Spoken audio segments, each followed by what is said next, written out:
Востоксос никем не создавался, он возник. У организации нет точно определенного дня рождения, потому что решение о ее создании никем не принималось. Позднее мы решили праздновать годовщину 5 мая, поскольку именно в этот день, в 2014 году, заработала горячая линия для нуждающихся в экстренной помощи. Наша история началась с двух общественных организаций – Луганского правозащитного центра «Поступ» и Крымского правозащитного центра «Действие», а также большой группы активистов, которые называли себя гражданский сектор Луганского Евромайдана. Именно эти люди зимой 2013-2014 годов ежедневно выходили на протестные акции в центре Луганска.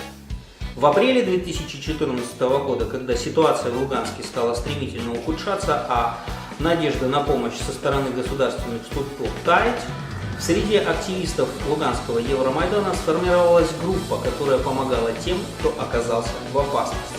Луганск СОС. Так мы тогда назвали свою закрытую группу в Фейсбуке. В мае 2014-го, когда Луганск оказался захвачен пророссийскими боевиками, активисты Евромайдана вынуждены были покинуть город.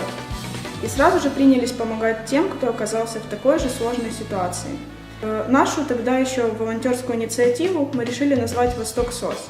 И мы приняли решение помогать всем, кто пострадал от российской гибридной агрессии, не ограничиваясь какими-либо территориями. Мы опубликовали несколько телефонных номеров в социальных сетях, и уже в начале мая на нас обрушилась лавина и предложений о помощи, и просьб помочь. В пиковые дни августа 2014 года мы принимали порядка 400 звонков в сутки. Именно в сутки, поскольку рабочий день редко длился менее 17 часов. К нам обращались те, кто хотел безопасно выехать из оккупированных территорий. Те, кому требовалось временное жилье. Те, чьи родственники или знакомые были похищены или подверглись нападениям. Кто становился жертвой или свидетелем преступлений боевиков. Кто видел перемещение техники агрессора или размещение огневых позиций. Мы принимали предложения от украинцев из всех регионов страны и связывали их с теми, кому нужна была эта помощь. Первые месяцы у нас не было собственных средств, мы только перераспределяли ресурсы, которыми делились неравнодушные украинцы. У большинства из нас также не было ни жилья, ни средств к существованию, мы все работали как волонтеры. У организации не было денег, чтобы снять собственный офис, и нас приютили наши друзья, ассоциация МДПЛ, предложив комнату в собственном помещении. Правда, очень скоро нас стало так много, а наша работа и наши посетители были настолько эмоциональными, что большинство хозяев офиса стали предпочитать работать дома. К счастью, спустя 1,5 месяца мы встали на ноги и смогли арендовать отдельное помещение. Но до сих пор мы с благодарностью вспоминаем наших друзей из УМДПЛ и время, проведенное с ними.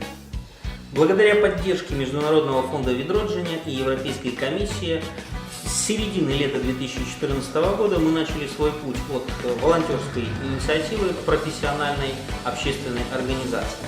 Позднее нас поддержали и другие доноры и партнеры, число которых на сегодня перевалило за 2 десятка.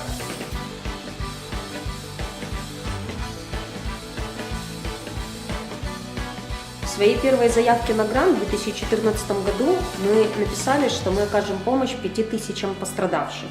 Но подводя итоги года, мы очень удивились, насколько недооценивали собственные силы, ведь получателей помощи оказалось в 10 раз больше. Это было 60 тысяч человек. Целевые пожертвования собирались в 10 странах мира. За 3 года нам удалось собрать и передать на нужды пострадавших более 1 миллиона гривен. Объем донорской помощи, распределенный фондом за 3 года, превысил 40 миллионов гривен. За все время существования организации мы приняли более 197 тысяч обращений.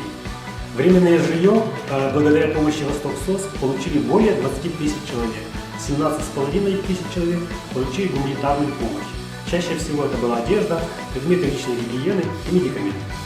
За это время мы совершили 33 поездки в зону АТО, проехав более 100 тысяч километров и посетив более 100 населенных пунктов, раздав около 300 тонн гуманитарной помощи для 27 тысяч человек. За это же время 15 медицинских учреждений получили оборудование и медпрепараты. За 3 года работы за правовой помощью к нам обратилось 22 тысячи человек. Наши приемные, кроме Киева, работали в Северодонецке, Рубежном, Старобельске, Мариуполе, Бахмуте и Краматорске.